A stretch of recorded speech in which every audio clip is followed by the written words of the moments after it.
Today's conversation will cover some of the do's and don'ts when it comes to hunter etiquette and ranchers.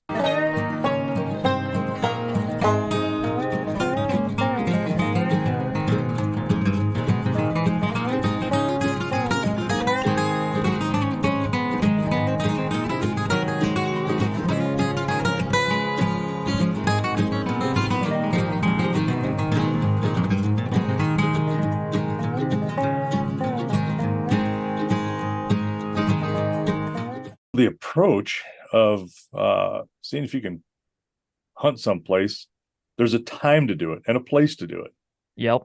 And usually that time is prior to the day that you want to go by several days, weeks, even earlier in the year, the summertime.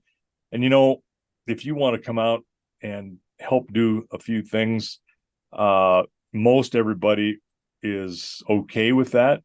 A lot of people are like, you don't know what you're doing anyway, so it's just better if you're not here. But there can be some really menial things that they're needing a little bit of help with. Sometimes branding is a big deal. If you can push a calf up a chute, you can teach you how to do that in just a couple of calves and do it right. But that's only a once a year time. But there are some things around that somebody say, yeah, you want to do that, we can do it. But you're not asking in the morning. And I've seen people working cattle in the fall and shipping, for instance, horseback. They're in the middle of doing work. in the middle of doing work that you really don't want to stop doing, because you get a rhythm to working things and you can't just stop and shut it down, especially when you're sorting cattle. That's when you just start to finish.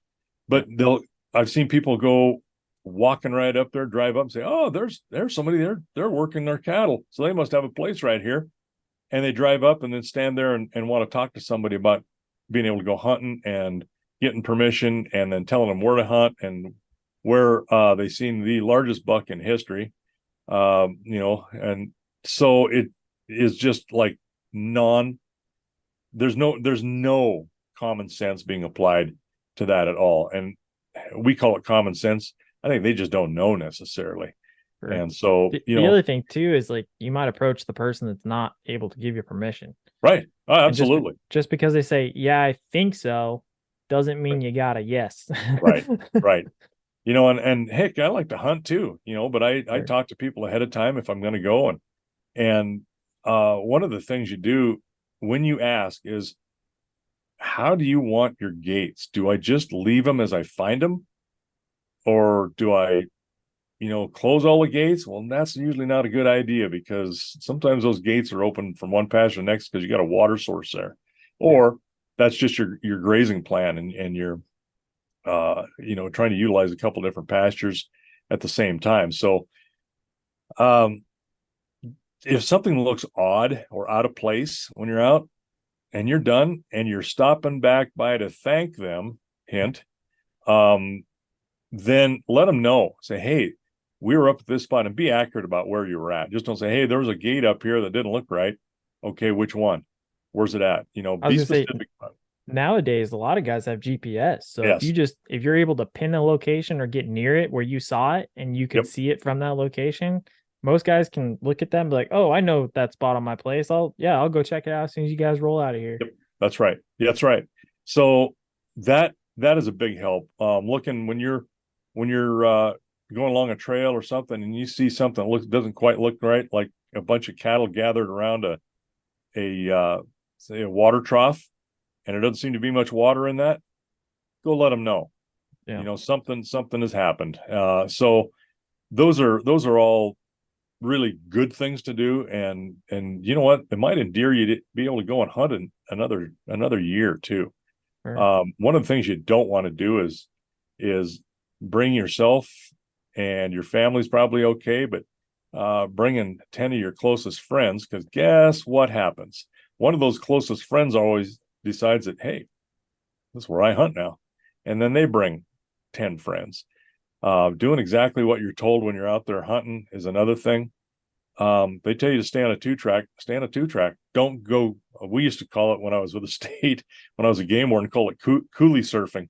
One person would just drive along the edge of a coulee, and they're all spotting, looking for something down in it. And so the next guy that comes through there goes, oh, somebody, that's a spot to drive where the grass is just knocked down into the tires, and they're going. And the next thing you know, that's A what new everybody's doing. teacher. You've got yourself a nice little road built up there, and it's not what you want. So get your lazy butt out and walk.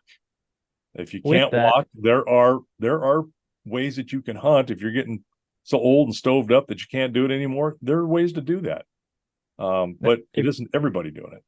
if you have a ATV or a side by side that you're driving around in, I would also encourage people to not use it as a mudding area. Don't be tearing up the Yeah. ground. You'll quickly be Mm. asked and then pushed to be told to leave. Because that's, I mean, the ground, especially where we're at, the ground is fragile. Don't do that. Don't tear up the grass. It might be funny for you or fun for you to tear up an acre, but that acre is a lot to us. So And it's, you think you're doing no harm. yeah, Just digging down into it on a 2-track, you get a wet spot in a puddle, and all of a sudden you tear through that. You're just throwing that stuff that we don't want those there in the first place. And yeah, they're beginning they've been created because they're eroding. Now you're just creating more erosion. It's, yeah, go ahead and throw a bunch of mud on your buddy, but you know, you're still doing some little bit of damage, which seems like nothing. It's no harm, but it is. It's doing something that is not what we're wanting to have happen. sure. Um, Yeah, keep going. yeah, no, there's a myriad of things that you know, figuring out just exactly where you're shooting, where Oh you're yeah. at. I mean, that's a big deal. I mean, good God. Shooting back towards livestock or shooting back Yeah, to the house, just know where you're at. yep, know where you're at. And you know, yeah, I've had to drag some stuff a long ways, longer than I should have, because I didn't have the good common sense to go, you know what, this is back here quite a ways. This is going to be a lot of work. Nah, I'm going to shoot it and worry about it later. So I've had to drag some things a long way, and you do it by foot. There's Something some times that you something that can't. just popped into my head though. You're talking about kind of going back there and finding other spots, but there might be places too where you're invited to be on the ranch, but not a specific Right, pasture. So right, there's a potential that you could see orange or purple. A lot of people have different colors, but a lot of times it's gonna be orange, red, purple, something like that on the post. It'll say, "Don't go there, it's trespassing." Even though you're allowed on the land, keep that in mind because sometimes you may be trying to go into an area that they still don't want you to be coming into. It might right. be a special corner where they got extra equipment or something. They just don't want you over Well, they there. might have some cattle in there. You might have a bull Sure, pasture, for instance. sure. That late in the year that they're not wanting anybody in there. The other thing to always ask is there anybody else out here today? Because Good. Yeah. you got any other hunters out there or do the neighbors allow hunting? Where are the boundaries at? Make sure you know where those boundaries are at, because there's so many times people's on one place and then they inadvertently, or maybe not so inadvertent, end up on somebody else's place and then get themselves in a bind. Yeah. Or you're walking into some place where somebody else is hunting. You're just as much at risk as somebody else is in on your hunt. You bring up another good point with like section corners. I think Montana's looking to change that if it hasn't been changed already. But sometimes you can have a section corner or a pasture corner where it's a square and it's at a corner and you literally go from one corner to the other like a checkerboard instead of being directly above or directly to the side. You're going diagonal, kitty corner, catty corner, however somebody wants to say it.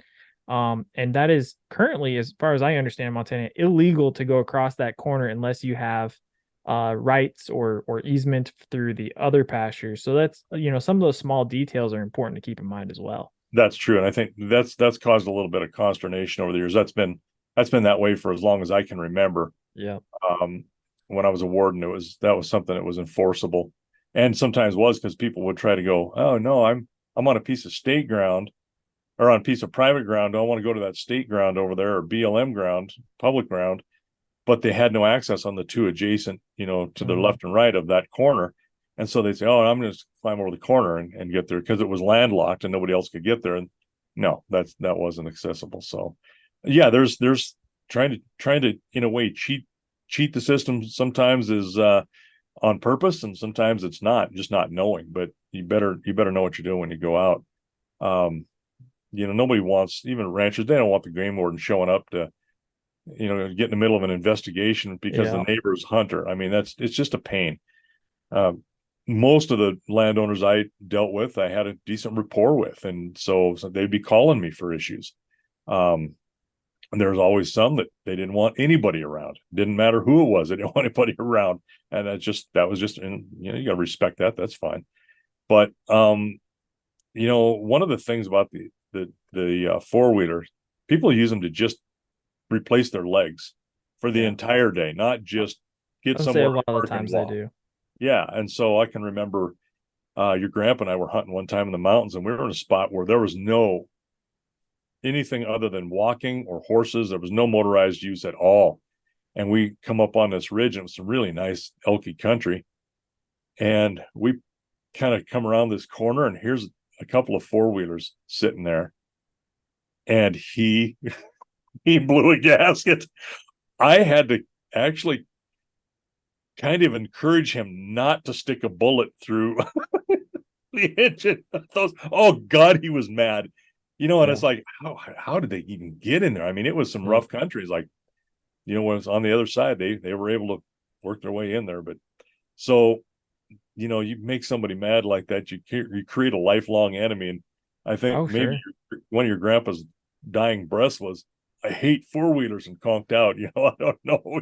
He had no love for them. That's a good point too. I didn't think of, but I don't really have an issue with most four wheelers and side by sides. If you're using it to get to a destination that's a little difficult to get in a normal vehicle, and It's then you get today's out. Jeep, is what it is in a lot of Sure. ways. You get to your location, then you hunt the whole area instead of, like you said, driving all over the place. But I I didn't think about it from that perspective, but that's a great idea too, is be cognizant of who you're coming across when you're hunting elsewhere, because they may or may not be a farmer or a rancher that do allow hunters onto their property, and you made them an enemy, or you upset them with your behavior so much that they said, nope, I'm never letting these Yeah. type of people on my place ever again. If I ever see a four-wheeler, they'll never be on my place, and you've just lost an opportunity.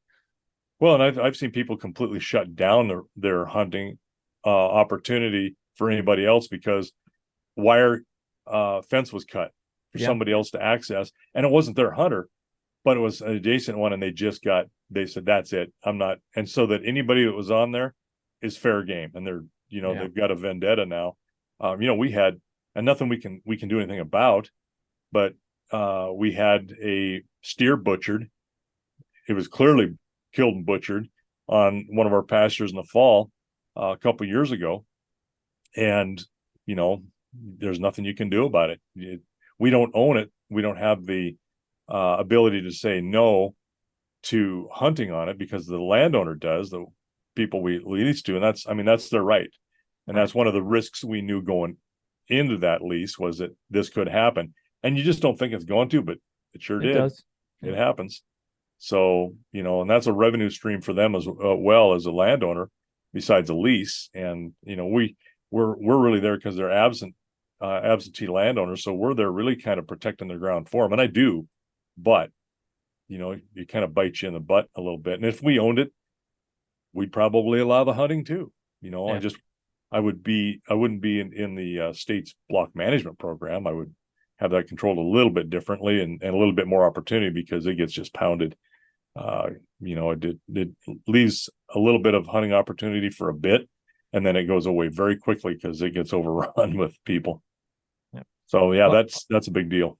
those are some do's and don'ts and additional insights to hunter etiquette as we get into the fall season, and some of those archery seasons, and then those more fun ones with maybe muzzle loader, shotgun, and then eventually general Atlatl, open with the what's the that? old The atlatl. atlatl, Yeah, that yeah. atlatl season. Yeah.